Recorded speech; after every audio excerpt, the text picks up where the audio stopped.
Najprej, kar se tiče kadra, lažje težave imata Mejač in Bačinovič. David Bunderla ne bo naredil za tekmo, upam pa, da bosta David pa Aleš v takem stanju, da bosta lahko konkurirala za moštvo. Kar se tiče samih priprav, tečejo zelo podobno kot pred tekmama z Videotonom. V sredo bomo odšli v karanteno, da se pripravimo, kajti zavedamo se, da nas v četrtek čaka zelo težka tekma. Tako je, oni,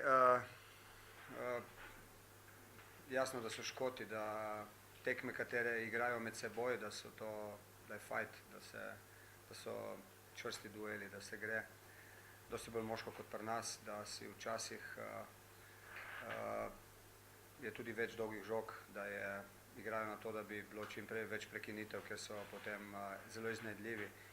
Vendar niti slučajno ne smemo iti mimo tega, da oni želijo igrati nogomet in da so zelo, zelo gibljivi, da hočejo imeti veliko žogo v svoji posesti, da igrajo po tleh. V principu jim je ideja igrati po tleh in utekati v prazen prostor, ne pa samo igrati na dolge žoge. Je pa res, da so dolge žoge oziroma prekinitve, da so tu močni. Tu bomo morali biti zelo pripravljeni, dobro pripravljeni in jih delati malo prekrškov.